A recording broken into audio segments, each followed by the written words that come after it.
na nagpupuri kay Yahweh. Sinabi niya, karapat dapat kang purihin magpakailanman, Panginoon, ang Diyos ni Jacob na aming Ama.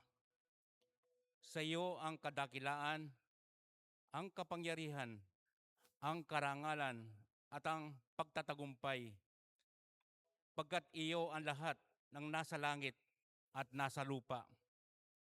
Sa iyo ang buhong pamamahala at ikaw ang hari ng lahat. Sa iyo nagmumula ang kayamanan at ang karangalan. Taglay mo ang kapangyarihan at kadakilaan, at ikaw ang nagbibigay ng lakas at kapangyarihan sa lahat. Pinasasalamatan ka namin, O Diyos, at pinupuri ang iyong dakilang pangalan. Let's pray po. Father God in heaven, salamat po sa araw na ito na inyong pinagkulob niyo po sa amin. Salamat dahil meron po kami pagkakataon na ipahiwatig namin po ang sama-sama namin pagsamba namin po sa inyo. Pagpapasalamat namin po sa inyo. Dakilang Ama, upuan po kami ng iyong paglilinis sa aming mga karumihan. At patawarin niyo po kami sa aming mga sala. Sa isip, sa gawa man. Father God, sa oras na ito, ang nais lang namin po ay itaas namin po ang iyong banal na pangalan.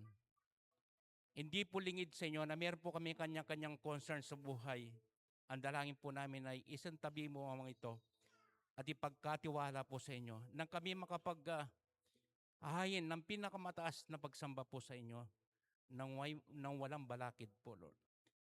Lahat ng aming gagawin sa umagang pong ito, sa aming pag-aawitan, pakikinig ng inyong banal na salita, ang aming mga pag-fellowship sa aming mga kapatid sa pananampalataya, dalangin po namin na ito'y masamyong handog sa inyong banal na harapan. Ang dalangin din po namin na kayo po ang maitaas at kayo po ang madakilala. Ito po ang aming panalangin sa pangalan ni Jesus. Amen. Amen.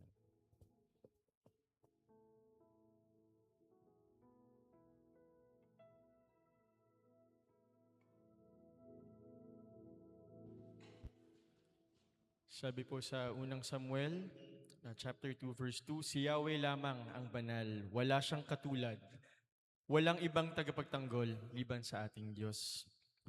Ang talata pong ito ay nagpapakita ng tatlong katotohanan patungkol sa ating Panginoon, na siya ay banal, siya ang nag-iisang Diyos, at siya ang ating sandigan. Sabi nga po sa translation sa English, He's our rock, no? And bilang kanyang mga anak, marapat lamang po na ialay natin itong panahon na to upang atin pong luwalhatiin, sambahin, at dakilain ating Panginoon for all that He is. Let us continue to acknowledge His holiness, na siya lamang ang banal na Diyos, at wala siyang katulad. Siya ang nag-iisang Diyos ng ating mga buhay. At siya ang lagi nating maaasahan bilang sandigan natin sa araw-araw nating pamumuhay. Kaya tayo pong lahat ay tumayo at ialay po natin ang panahong ito upang atin pong mapapurihan, maitaas at madakilang ating Panginoong Diyos, ang hari ng mga hari, ang nag-iisang Diyos nating lahat.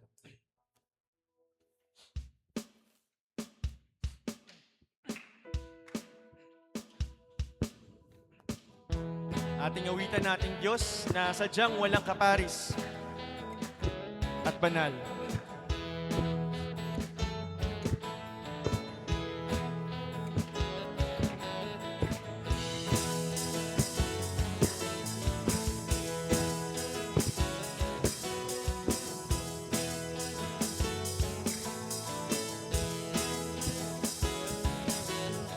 Diyos na walang kaparis at banal, ika'y noon at magpakailanman, dakila't makapangyarihang Diyos, magpugay ang lahat mong nilikha. nilikha. Lahat ng may buhay at hininga ay sumamba. Luwalhatiin ka,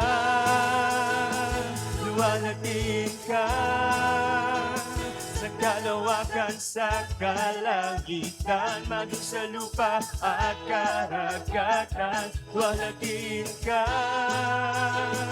luwalhatiin ka sa puso at isipan, sa kilos at salita. Luwalhatiin ka.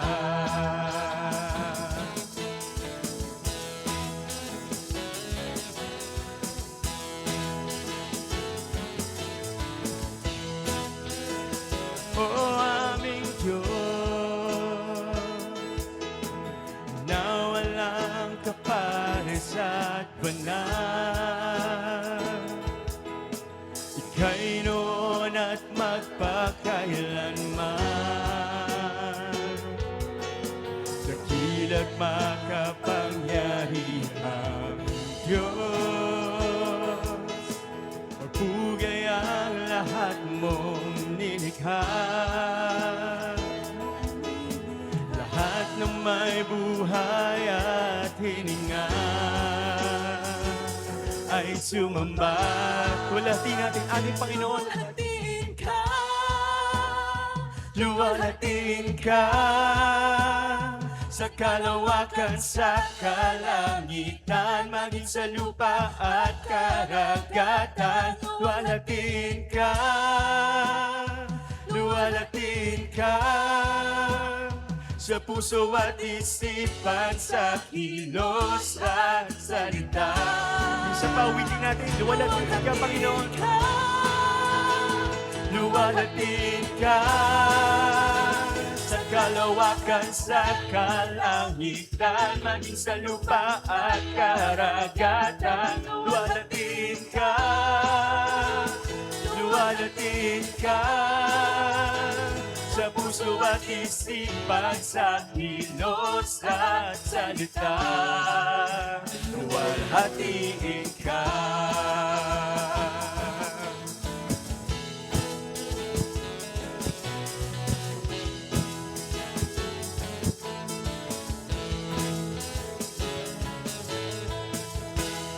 Patuloy nating sambahin at purihin ang ating Panginoon sapagkat ang lahat ng bagay ay mula sa Kanya, sa pamamagitan niya at sa pag-aari niya.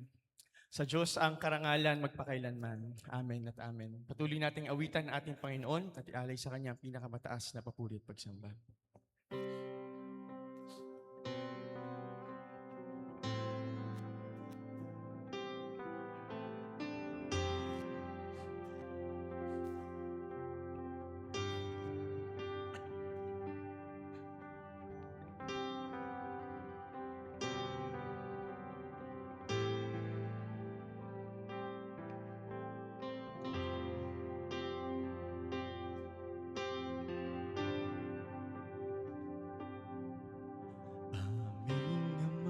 Sa'yo nagmula ang buhay, banal kapangyarihan mo'y walang kapantay.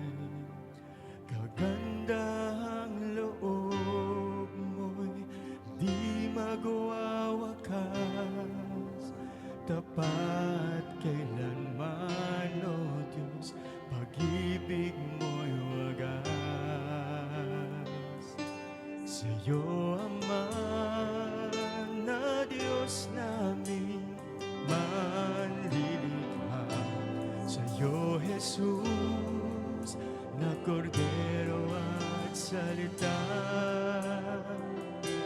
sa'yo, Espiritong makapangyarihan, papuri't pagsamba sa'yo lamang laan. Karapat-dapat sa awitin at kaluguran, itataas ang pangalan magpakailanman.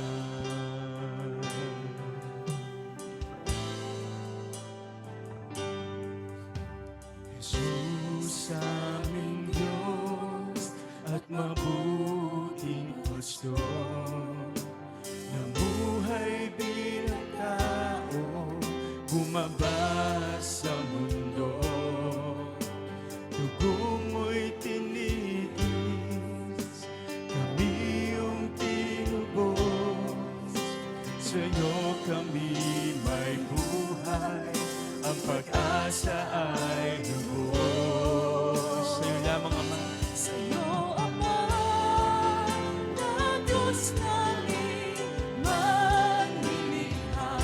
Sa'yo, Jesus, na Kordero at Salita. Sa'yo, Espiritu, makapangyarihan. Mabulit pagsamba, sa'yo lamang laan. Karapat-dapat sa awitin at kaluguran, itataas ang pangalan magpakailanman.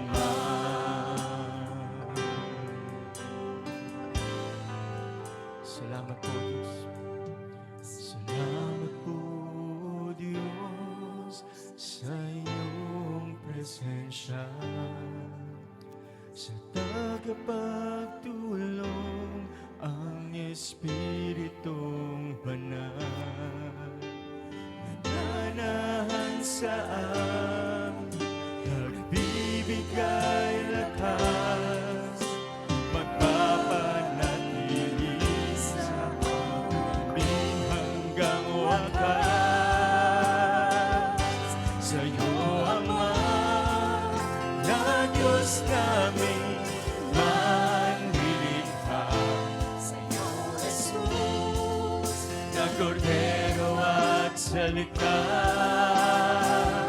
Sa'yo, Espiritu, makapangyarihan.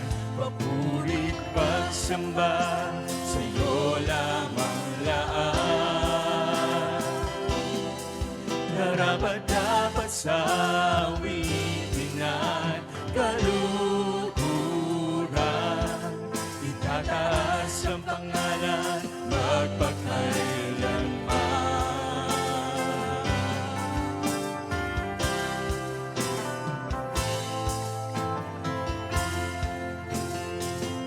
Isa pa, awitin natin ang Panginoon. Sa iyo lamang, Ama, ang papuri. Sa iyo, Ama, na Diyos namin manlilikha. Sa iyo, Jesus, na Kordero at Salita.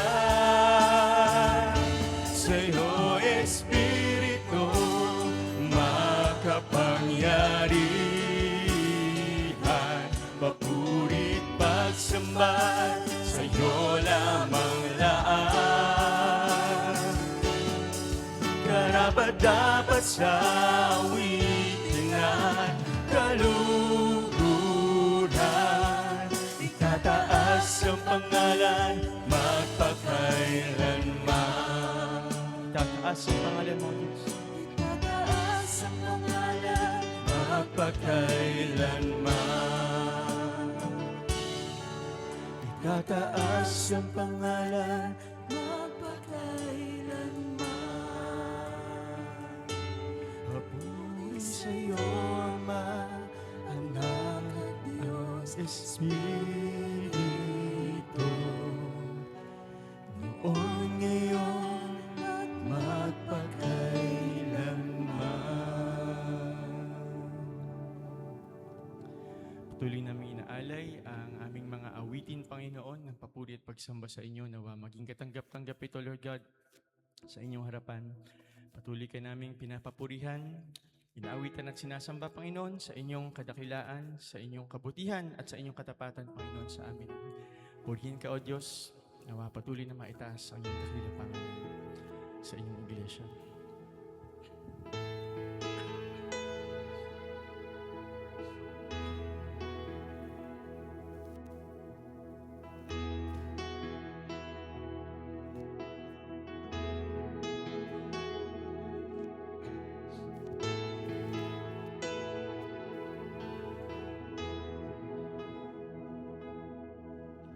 Walang hanggang katapatan sa buhay ko'y lagi mong laan.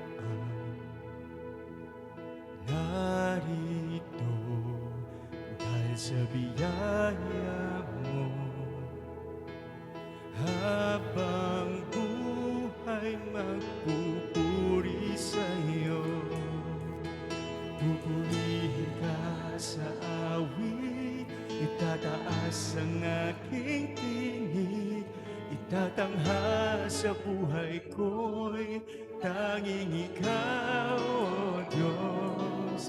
Higit pa sa kalangitan, ang iyong kalwalhatian, kadakilan mo'y di mapapantayan.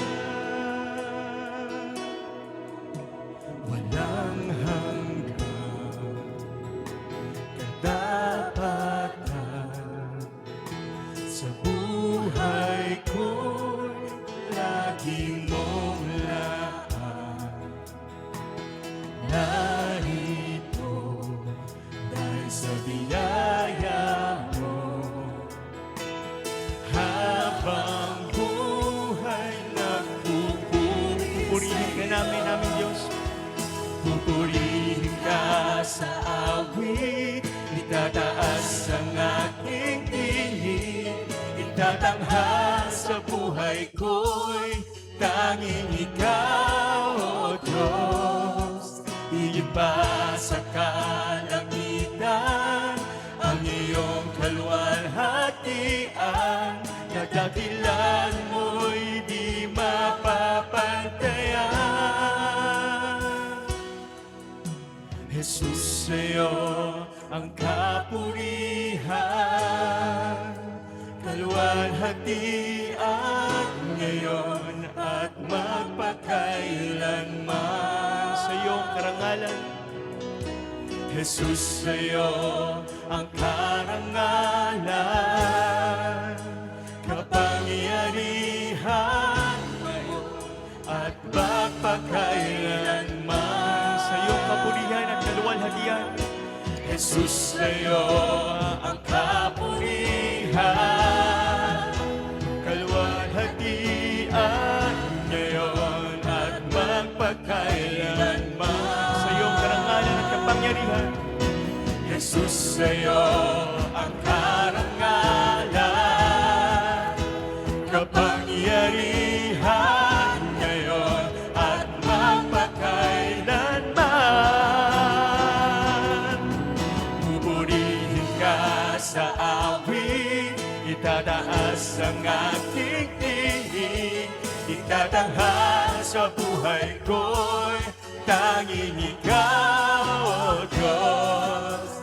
Higit pa sa kalangitan, ang iyong kalwalhatian, kadakilan mo'y di mapapantayan. Pupurihin ka sa awit, pupurihin ka sa awit, itataas ang aking tingin, itatangha sa buhay ko'y tanging Ikaw, O Diyos. Higit pa sa kalangitan, ang iyong kalwalhatian, kadakilan mo'y di mapapantayan. Pupurihin ka sa awit, itataas ang aking tingin, itatangha sa buhay ko'y tanging Ikaw, O Diyos.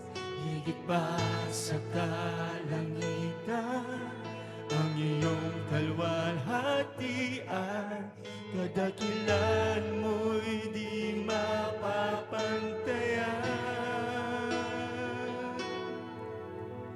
Jesus.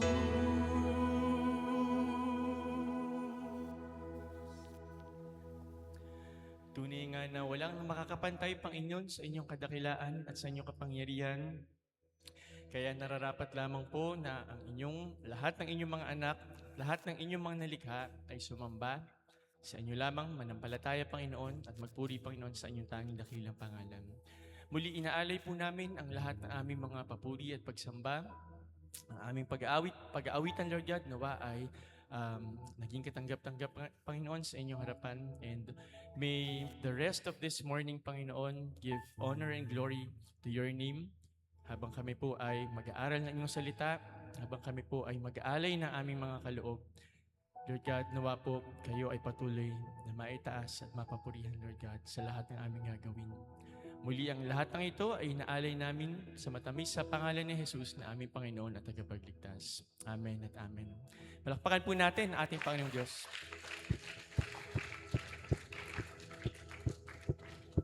Tayo po ay maaari na po makaupo.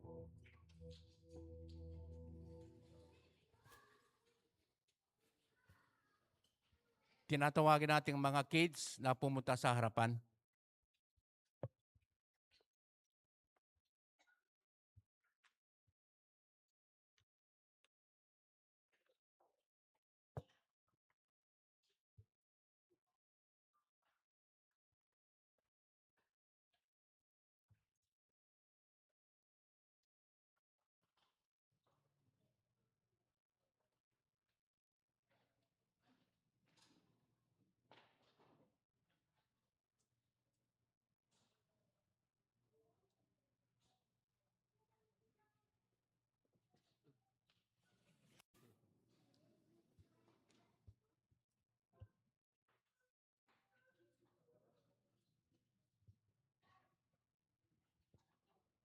Pag-pray po natin sila.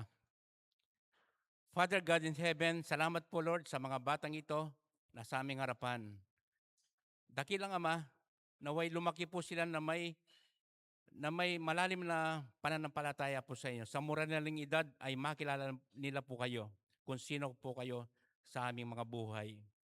At dalangin din po namin na gamitin niyo po ang kanilang mga magulang, kanilang mga guardian sa paglaki po nila na may provide ang kanilang mga pangangailangan spiritual at pangangailangan po sa kanilang paglaki po Lord.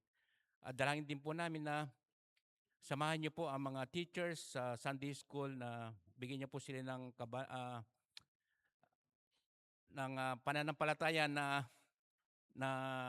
sa kanilang pag-aaral, na may turo po sila kung sino kayo sa kanilang mga buhay at bigyan niyo po sila ng tiyaga sa pagtuturo sa mga batang ito. Muli po, sa inyo po ang kalwalhatian at karangalan sa pangalan ni Jesus. Amen. Amen.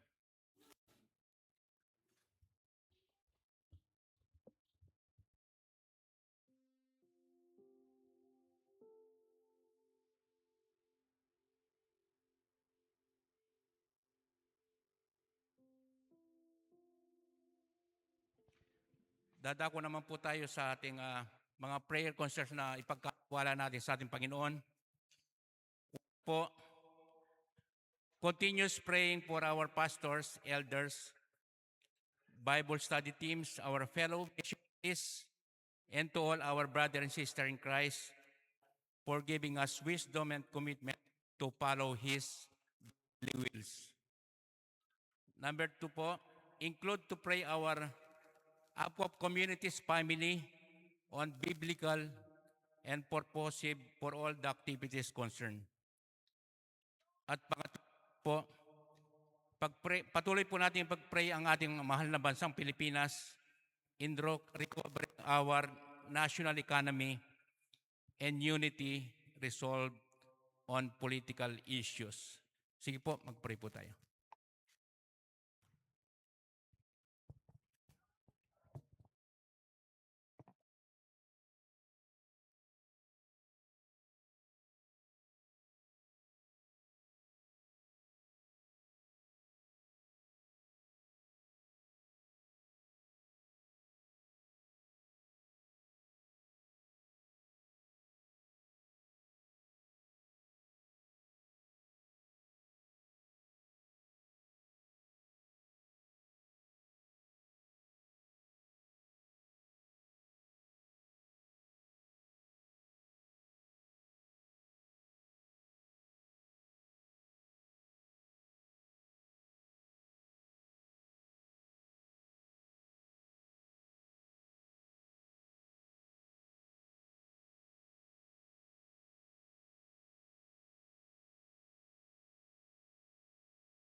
Let's pray po.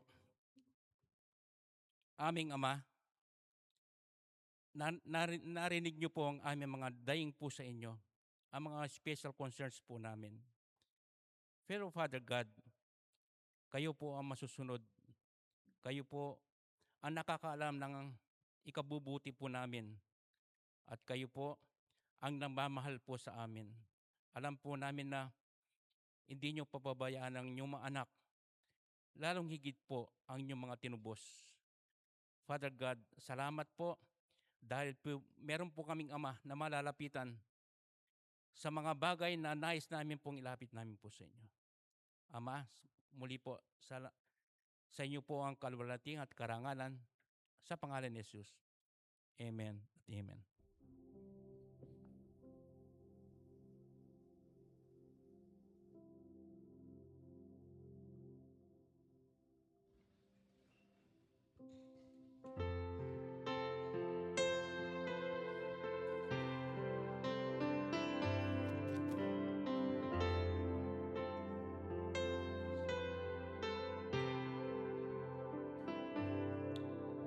Speak, O Lord, as we come to you to receive the fruit of your holy word.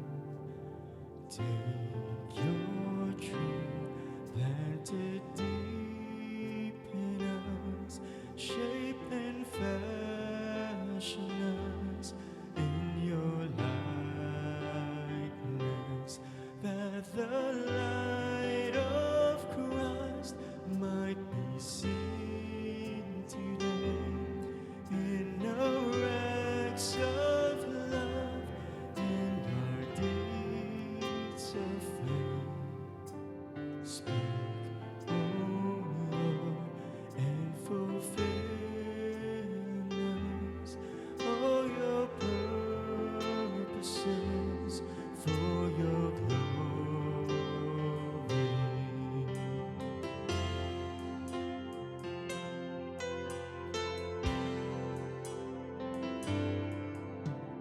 Teach us, Lord, full obedience, holy reverence, true humility.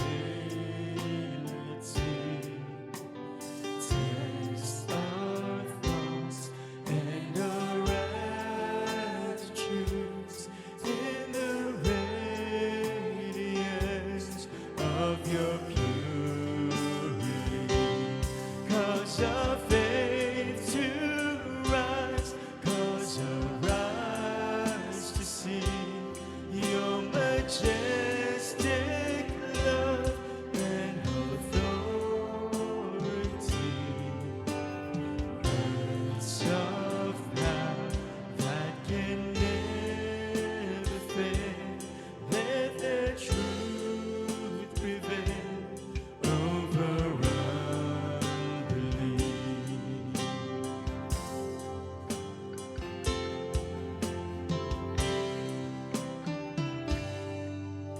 Speak, O Lord, and renew our minds. Help us grasp the heights of your plans for us.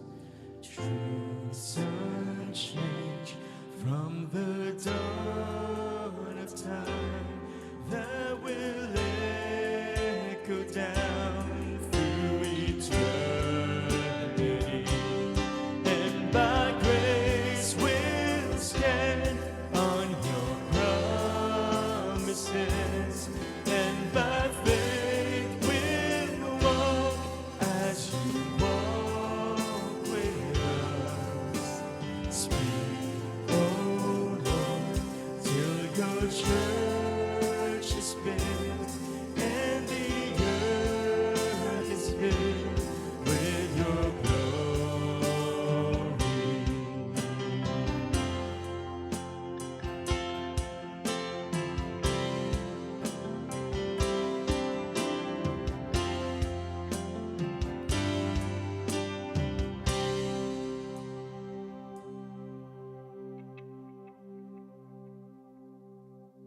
Let's stand po. At sama-sama po natin basahin ang kanyang mga banal na salita sa 1 John chapter 1 verses 1 to 4. Unang Juan, kabanatang 1, talatang 1 hanggang 4.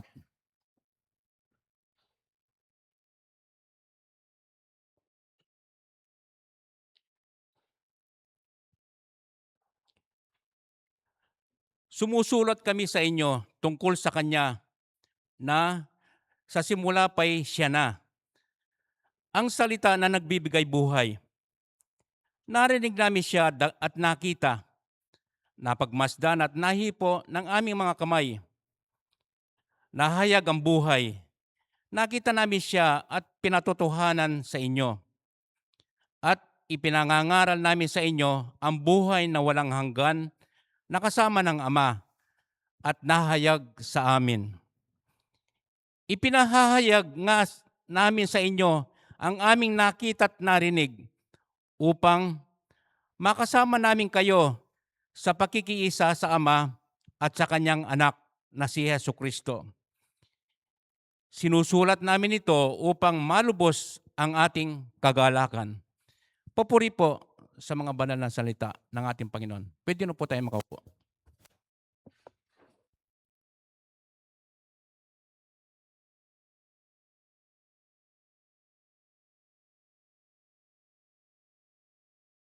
Check. Sound check. Check. Okay, isang magandang umaga po sa atin lahat. Morning po. Napakabilis ng panahon. August na, no? Last week ay nag-celebrate pa lang tayo ng ating 37th year anniversary. Mabilis ang panahon at di natin mamalayan yan. Mag-anniversary na naman. Salamat sa Panginoon dahil tayo ay pinagpala ng tagapagsalita na si Pastor Dave. Saturday pa lang, last week ay nandito na siya, kaya sinamahan namin siya sa pagkain ng kambing. Kaya, ang nangyari sa akin, dahil napasupra sa kambing, sumumpong yung rayuma. Medyo iba yung lakad. Pero salamat sa Panginoon dahil napaka-successful ng ating anniversary. Pinagkalooban tayo ng Panginoon ng maayos na panahon at naging maganda ang celebration natin. So, purihin ang Diyos sa bagay na yan. Tayo po muna yung manalangin. Aming Diyos na banal at dakila, kami ay nagpupurit, nagpapasalamat sa umagang ito na muli. Kami ay inyong pinagsama-sama, O Diyos, upang pag-aralan ng inyong salita. Dalayan po namin na samahan po ninyo kami at makita nawa namin ang tunay na kalooban mo. Pagkalooban po ninyo kami ng katalinuhan upang anuman ang mga bagay na mapag-usapan sa umagang ito, O Diyos, ay hindi lamang namin ito marinig, kundi may sa isip, may sa buhay, Panginoon, at matandaan. At lalo lubusan ka namin makilala sa pamamagitan ng inyong salita. Maraming pong salamat, Ama. Dalangin po namin ito sa pangalan ni Jesus. Amen. So, noong mga nakaraang aralin o book, ang pinag-aralan natin ay ang Book of James. Napakarami nating natutunan dahil ito ay mga practical applications ng pagiging isang Kristiyano. At ngayon ay tayo ay nasa 1 John chapter 1. Ang author ng aklat na ito ay walang iba kundi si John. Hindi si John the Baptist, kundi si John, the Apostle of Christ. Siya yung sumulat ng aklat ng Juan at una, pangalawa, pangatlong John at maging ang aklat ng Revelation. Ang sulat na ito ay sinulat sa mga Gentile believers na nangalat nung panahon ngayon dahil sa persecution. At pagkatapos ng kamatayan ng Panginoong Hesus at ng kanyang resurrection, pinaniniwalaan na si Juan ay nabuhay pa ng mga 60 to 70 years. At habang sinusulat niya ito, siya na lang ang natitirang apostol ng panahon na yon dahil sila ay nangamatay na at pinatay, yung iba. Siya ay tinawag na John the Beloved kasi malapit daw siya sa Panginoon. And base dun sa aking mga pinag-aralan, siya yung nakaranas ng natural death. No, yung tumanda talaga siya at namatay ng natural. So, basahin po muna natin muli yung ating text. 1 John chapter 1, 1 hanggang 4. Sabi po rito, sumulat kami sa inyo tungkol sa kanya, nasa simula pa'y siya na. Mapapansin natin itong similarity ng kanyang sulat sa Book of John, dito sa kanyang sulat sa 1 John. Ano? Ang salitang nagbibigay buhay, siya ang aming narinig at nakita, napagmasdan at nahawakan. Nahayag ang buhay na ito. Nakita namin siya at pinatutuhanan namin. At ipinapangaral sa inyo ang buhay na walang hanggan, na kasama ng Ama. At nahayag sa amin. Ipinapahayag nga namin sa inyo ang aming nakita at narinig upang makasama kayo sa aming pakikiisa-sama at sa kanyang anak na si Hesukristo. Isinusulat namin ito upang malubos ang aming kagalakan. Mapapansin ninyo mga paulit-ulit na salita dyan, yung nahayag, nakita, narinig. So pinahayag ng mga apostol na si Jesus ang walang hanggang Diyos na nagkatawang tao na kanilang nakita. Napagmasdan at nahawakan upang ang tao ay makasama nila sa pakikisa sa Ama at sa kanyang anak na si Hesukristo. Sa umaga ito mga kapatid ay makikita natin na ang Panginoong Hesus na ating ipinapahayag ay Diyos na walang hanggan at tunay na naging tao upang makasama tayo sa pakikisa sa Kanya sa ating Diyos Ama. So may dalawang punto tayong pag-uusapan ngayon. Yung una, ano ba ang laman ng kanilang kapahayagan? No? Ang laman ng kanilang kapahayagan ay walang iba kundi ang Panginoong Hesus. Sabi rito sa verse 1, sumusulat kami sa inyo tungkol sa Kanya na sa simula pa'y siya na. So sa simula pa, siya na. Ang salitang nagbibigay buhay. Siya ay aming narinig at nakita, napagmasdan at nahawakan. Nahayag ang buhay na ito. Nakita namin siya at pinatutuhanan namin at ipinapangaral sa inyo ang buhay na walang hanggan na kasama ng Ama. At nahayag sa amin. So si Kristo ang buhay na sa pasimula pa'y nandun na. Si Kristo ay Diyos. Ang sabi sa John 1:1, nang pasimula pa'y naroon na ang salita. Ang salita ay kasama ng Diyos at ang salita ay Diyos. Sa pasimula pa ay kasama na ng Diyos ang salita. So ganun din sinabi ni John dito sa 1 John. No, malinaw na binanggit niya na ang salita ay naroon na nung pasimula pa. Katulad din ng sinabi niya sa John chapter 1. In the beginning was the Word. And the Word was with God. And the Word was God. Malinaw na malinaw po yun, Nasa pasimula ay nandun ang salita ay kasama ng Diyos, at ang salita ay Diyos. Hindi nagsimula ang existence ng Panginoong Hesus, nang siya ay panganak ni Maria. Maliwanag po yun, Dahil nung pasimula pa ay nandun na ang Panginoong Hesus. Kasama na ng Diyos ang Panginoon mula sa pasimula. Sabi sa John 1:29, kinabukasan nakita ni Juan si Jesus na lumapit sa kanya. Sinabi niya, tingnan ninyo, siya ang kordero ng Diyos na nag-aalis ng kasalanan ng salibutan. Siya ang tinutukoy ko nang sabihin kong dumarating na kasunod ko ang higit sa akin, sapagkat siya ay naroon na bago pa man ako ipanganak. Ito ang nagsabi dito ay si John the Baptist. Ang sinabi niya, naroon na siya bago pa ako ipanganak. Kung titingnan natin sa Luke 1:26, nung napakita ang angel kay Maria, ang sabi doon, 6 months ng buntis si Elizabeth kay John the Baptist. No? 6 na buwan na mas matanda. Ibig sabihin, 6 na buwan na mas matanda si John the Baptist, si Juan Bautista, kaysa sa Panginoon. Pero sinabi dito ng Panginoon, siya na, nandun na siya, bago pa ako. Paano nangyari yun? So sinasabi niya lang dito na ang Panginoong Hesus ay mula pa sa pasimula ay nandoon na, bago pa siya ipanganak. So habang nagigipagpaliwanagan ang Panginoong Hesus sa mga Hudyo, ganito ang sinabi niya. Sabi sa John 8:57-59, dahil dito sinabi sa kanya ng mga Hudyo, wala ka pang 50 taong gulang. Paano mo masasabing nakita mo na si Abraham? Sumagot si Jesus, pakatandaan ninyo, bago pa ipanganak si Abraham, ako na. Imagine Abraham, sinabi ng Panginoon na mas Mas nauna pa siya kay Abraham. So, ibig sabihin, noon pa man, pasimula pa lang, nandun na ang Panginoong Hesus. Ang Panginoong Hesus ay nagmula sa pasimula dahil siya ay Diyos. Jesus exists from eternity. No beginning, no end. Hindi siya from everlasting to everlasting. Magkaiba po yung everlasting sa eternity, sa eternal. Kapag sinabi natin yung everlasting, may pinagmulan po yung everlasting hanggang sa walang hanggan.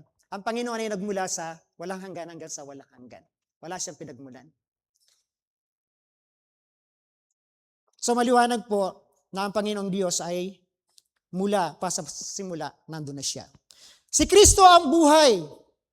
Nilikha ang lahat ng bagay sa pamamagitan niya. So maliban sa siya ay Diyos, siya ang buhay.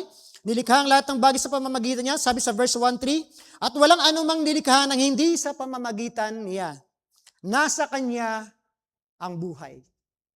Nasa Panginoong Hesus ang buhay. So nilikha ang lahat ng bagay sa pamamagitan niya at siya ay hindi kasama sa mga nilikha. Dahil nilikha ang lahat sa pamamagitan niya. Siya ang nagbigay ng buhay. Sa John 14:6, ganito po sinasabi, sumagot si Jesus, ako ang daan, ang katotohanan, at ang buhay. Walang makakapunta sa Ama kundi sa pamamagitan ko. So ang Panginoong Jesus ang buhay. Ganon din ang sabi sa John 11:25. Sinabi sa kanya ni Jesus, ako ang muling pagkabuhay at ang buhay. Ang sino mang sumasampalataya sa akin kahit mamatay ay muling mabubuhay. Ang Panginoong Hesus ang buhay, siya ang pinagmulan ng buhay at siya mismo ang buhay. Naalala ko nun may isang lugar dito sa Tarlac na may isang espiritista na parang leader ng espiritista. So sabi niya, pag ako namatay, huwag niyo akong ililibing dahil mabubuhay ako sa loob ng 3 araw. Pagkalipas ng 3 araw, hindi siya nabuhay. Nangangamoy na yung bangkay niya, wala pa rin nangyari sa kanya. Hindi pwedeng mangyari sa tao ang muling mabuhay na katulad ng ating Panginoong Hesus. Dahil ang ating Panginoong Hesus ay hindi naman talaga katulad natin na mabubulok. No? Nagapit niya ang kamatayan sa muling nabuhay sa loob ng 3 araw. So si Kristo ang walang hanggang Diyos na nahayag sa tao. Siya ay naging tao. Oh? Naging tao ang Panginoong Hesus, nagkatawang tao, siya ay naging tao talaga. Siya ay nakita ng mga apostol, siya ay namasdan ng mga apostol at nahawakan pa. Sabi sa verse John 1:1, sumusulat kami sa inyo tungkol sa Kanya na sa pasimula pa'y siya na ang salitang nagbibigay buhay. Siya ay aming narinig. Siya ay aming nakita. Siya ay aming napagmasdan at nahawakan. Nasaksihan nila ng personal ang Panginoong Hesus. Madalas sa school ngayon, maraming problema sa mga bata. No? Kapag may nagkakaproblema, agad nila akong tinatawag dahil ako yung nagsusolve ng mga problema kapag nag-aaway yung mga bata. So madalas kong gawin, kakausapin ko muna yung mga witnesses. Tatanayin ko, ikaw ba nakita mo? Ikaw ba nandun ka nung nangyari? Kapag sinabi nilang nandun sila, nakita nila ang pangyayari, paniniwalaan namin. Doon pa lang ako gagawa ng aksyon. Sa pagkakataong ito, bakit natin dapat paniwalaan ng mga apostol? Dahil nakasama nila ang Panginoon. Magmula nang nagsimula sa ministry ang Panginoon hanggang sa kanyang muling pagbalik sa langit, kasama nila ang Panginoon. Kaya maaalala natin, nung minsan-minsan, yung pagpili doon sa 12, nung wala na si Judas at kailangang palitan pa ng isa na sila ay maging 12. Ano yung criteria? Ano yung kailangan para pumili ng isa pang kasama? Dapat nakasama siya ng mga apostol, nakasama ng Panginoon, magmula nung simula ng kanilang ministry hanggang sa muling pagbalik ng Panginoon sa langit. Kaya sila ay nagpalabunutan. Ang dalawang pinagpilian nila ay si Matias at si Jose. At ang napili ay sino? Si Matias. Nakasama nila ang Panginoon, nakausap at nahawakan. Nakita nilang kumain ng Panginoon. Nakita nilang natulog. Nakita nilang nagutom. Nakita nila ang mga himalang ginawa ng Panginoon. Nakita nilang nahirapan at nasaktan ng Panginoon. Nakita nilang namatay sa krus ang Panginoon. Nakita rin nilang muling nabuhay ang Panginoon. At sa kahuli-hulihan, nakita nila kung paano bumalik sa langit ang Panginoon. Nung nangyari yun, nandun yung 11 apostles. Si Jesus ay totoong naging tao. Siya ay ipinagbuntis, ipinanganak at namuhay tulad ng isang normal na tao. Siya ay Diyos na nagkatawang tao. Sabi ng John 1:1, nang sa pasimula pa'y naroon ng salita, ang salita ay kasama ng Diyos at ang salita ay Diyos. Sino ba itong salitang ito? Pwede tanungin, sino ba itong salitang ito? Kaya makikita natin sa John 1:14. Sabi doon sa verse 14, naging tao ang salita. At nanirahan sa piling namin. Nakita namin ang kaluwalhati, ang tunay na kanya bilang kaisa-isang anak ng Ama. Siya ay puspos ng kagandahang loob at ng katotohanan. So naging tao ang salita, nanirahan kasama nila ng mga apostol at nakita nila ang kagandahang loob at ng katotohanan. Namasdan nila ang kadakilaan at katauhan ng Panginoong Jesucristo. So bakit kailangan bigyan diin ang pagka-Diyos at pagkatao ng Panginoong Jesucristo? Bakit kailangan malaman natin, malinaw sa atin na siya ay naging tao? At siya ay Diyos din. Noong panahon ngayon, kailangan may address yung paniniwala na nanggugulo sa kanila. Yung tinatawag na Gnosticism, no? Gnosticism o Gnostics belief. Ito yung nagsasabi na ang physical realm o mga bagay na physical ay masama. At hindi katanggap-tanggap. At ang spiritual na mga bagay lamang ang mabuti. Kaya hindi pwedeng ang Panginoong Hesus ay naging tao. Yun yung kanilang itinuturo nung panahon na iyon. Naniniwala sila na si Kristo ay tao, hindi siya maaring maging Diyos. May mga paniniwala din noon na si Kristo ay tao lamang at ang Diyos ay hindi pwedeng maging tao. At sa panahon natin ngayon, maraming iba't ibang paniniwala. Mayroon pang ganyang paniniwala at kuturuan para iligaw ang mga tao sa maling katuruan. Gumagamit sila ng mahuhusay na pananalita upang mapaniwala ang mga nakikinig sa kanila. Para bang pumunta ka sa isang tindahan na nakalagay na malaking karatula ganyan, Adidas. Siyempre, mahilig ako sa Adidas. Pag nakita mo, Adidas. Pagpasok mo sa loob, makita mo yung mga tatak ng sapatos na binebenta sa iyo, Adugas pala yung tatak. At sasabihin nila sa iyo, bakit? Adidas yung nakalagay din sa labas eh. Bakit dito iba yung brand ng sapatos? Sasabihin nila sa iyo, ano lang yun, mas matibay ito, mas maganda to, ito na yung uso ngayon. Ito. Walang sinabi ang Adidas na yan. Parang ganun ang ginagawa nila eh. Maliwanag na ang Panginoong Jesucristo yung pangalan ng kanilang church. Pero pagka tinuro nila sa iyo, tao lang yan. Mas mataas ito. Ito pinapakilala namin sa iyo.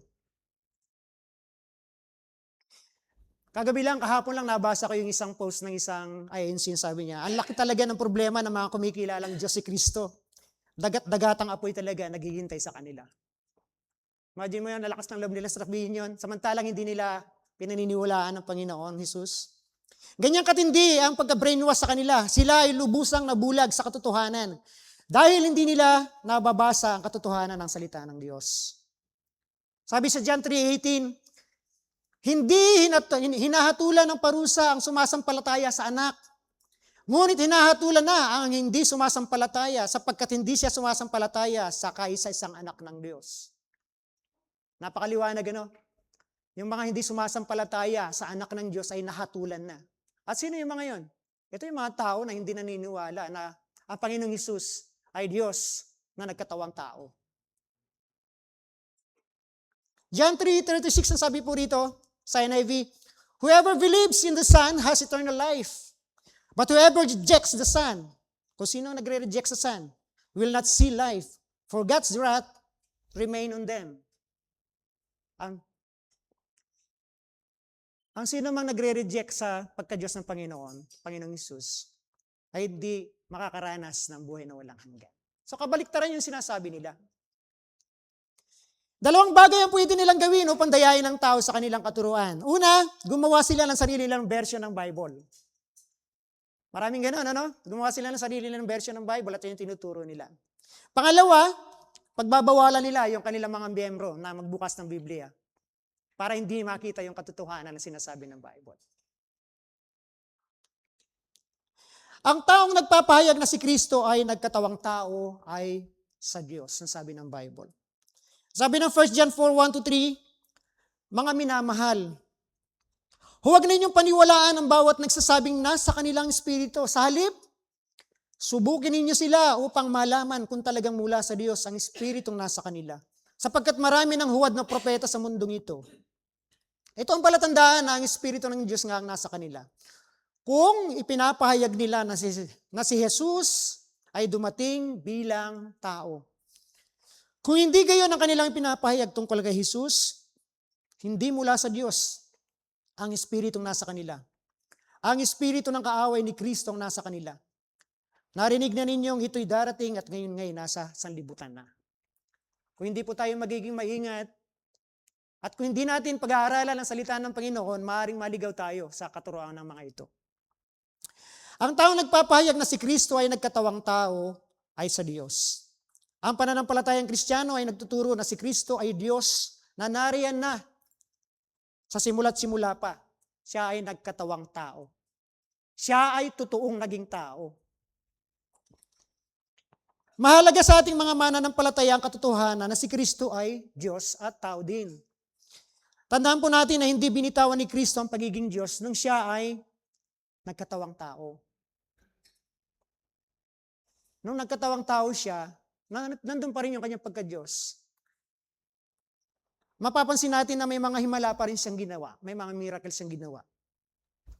Siya ang tagapagligtas. Siya ay Diyos. Ang dugo ng ordinaryong tao ay hindi maaaring maging kabayaran para sa kasalanan ng tao. Hindi pwede. Dahil tayo o ang ordinaryong tao, katulad natin ay may bahid ng kasalanan. At hindi pwede maging alay para sa ating mga kasalanan. So, ang Panginoong Hesus ay 100% God at 100% man. Totoong naging tao siya. Kinailangan niyang gawin o kinailangan niyang maging tunay na tao upang may alay niya ang kanyang sarili para sa kaliligtas ng sanlibutan. Namatay ang Panginoong Hesus para sa kaligtasan ng lahat ng tao. Maliwanag po ito. Naging malinis tayo sa harapan ng Diyos dahil sa dugo ni Kristo sa pamamagitan ng ating pananampalataya sa Kanya. Kaya tayo ay may tagapamagitan at tagapagtanggol tayo kung tayo ay nagkasala. Sabi po sa 1 John 2, 1-2, mga anak, sinusulat ko ito sa inyo upang huwag kayong magkasala. Ngunit kung magkasalang sino man, may tagapagtanggol tayo sa Ama. Si Jesucristo ang matuwid. Si Kristo ang handog sa ikapagpapatawad ng mga kasalanan. Hindi lamang ng ating mga kasalanan, kundi maging ng kasalanan ng lahat ng tao. So namatay ang Panginoong Hesus para sa kasalanan ng lahat. Tandaan po natin, si Kristo ang salita ng buhay, nasa pasimula pa ay kasama na ng Diyos. Siya ay Diyos. Siya ang buhay. Siya ay Diyos na nagkatawang tao upang tubusin ang kasalanan ng salibutan. Kaya mga kapatid, kung taliwas sa katuroang ito ang maririnig natin sa ibang tao, umiwas tayo, lumayo tayo. Baka maligaw tayo ng paniniwala. So ano nga po ba ang layunin ng kanilang kapahayagan? Bakit kailangan ipahayag ito ng mga apostol?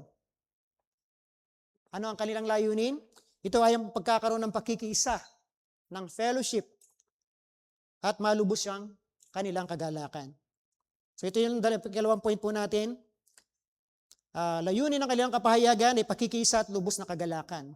Sa verse 3, sabi po rito, ipinapahayag nga namin sa inyo ang aming nakita at narinig upang makasama kayo sa aming pakikiisa sa Ama at sa Kanyang anak na si Heso Kristo. So yun po yung layunin, upang makasama sa pakikiisa sa Diyos Ama at sa anak na si Jesus. Sabi po ng John 12:24, malakas na sinabi ni Jesus, ang nananalig sa akin ay hindi lamang sa akin nananalig, kundi pati sa nagsugo sa akin.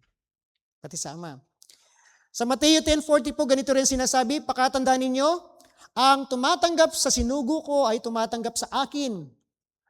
At ang tumatanggap naman sa akin ay tumatanggap sa nagsugo sa akin.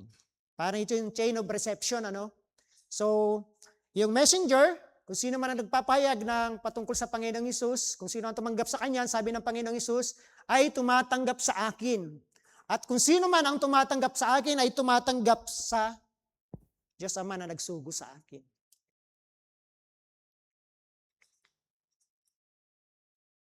Sabi sa John 14:23, sumagot si Jesus, ang umiibig sa akin ay tumutupad sa aking salita.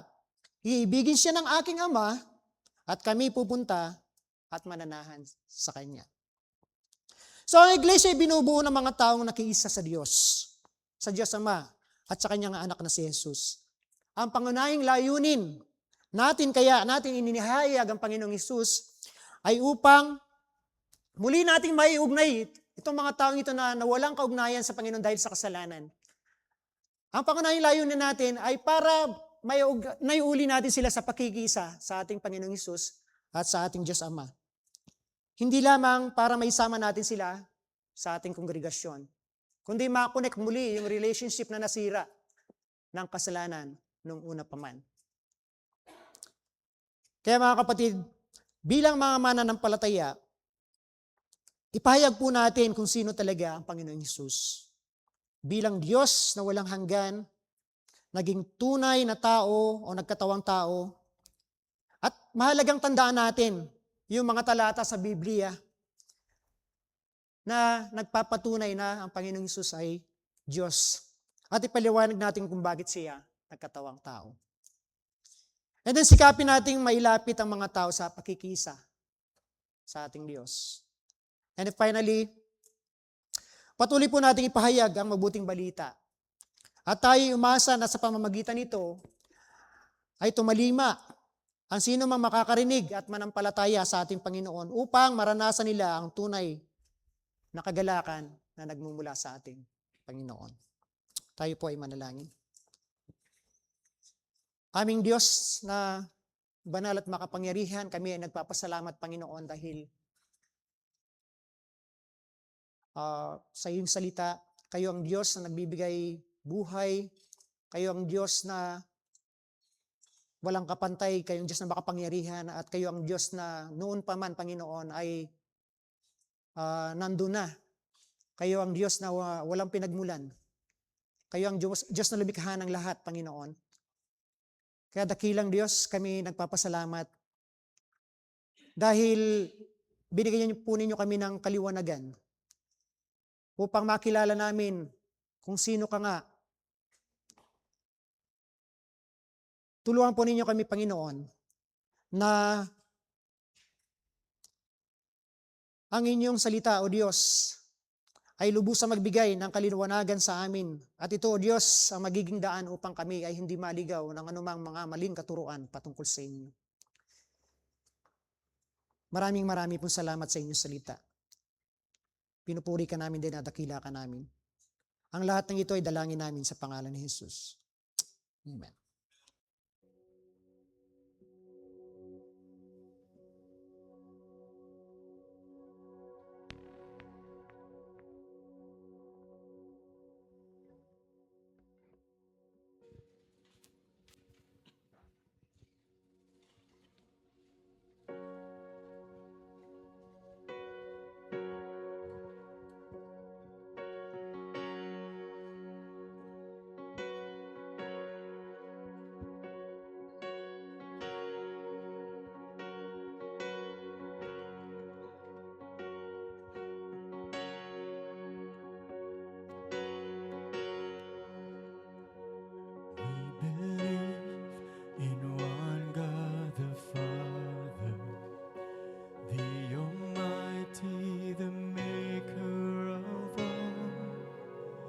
the one who rules the seen and unseen. We believe and we adore Jesus Christ, one Lord of creation, from the Father begotten, Amen. He is the light from light eternal, and the God of every age. Oh, glory to the Father now, all honor to the Son, and praise the Spirit now and always. This is the God we love. For this world and for our salvation, He came down from the heavens above, born of a virgin and the Spirit, truly man and truly God. He was crucified under Pilate, suffered death and was laid in the grave, and in accordance with the Scriptures, on the third He rose again. Oh, glory to the Father now, all honor to the Son, and praise the Spirit now and always. This is the God we love. And Christ has made His ascent into the heavens above, where He sits at the Father's right hand now. But He will come back again, and He will judge in truth.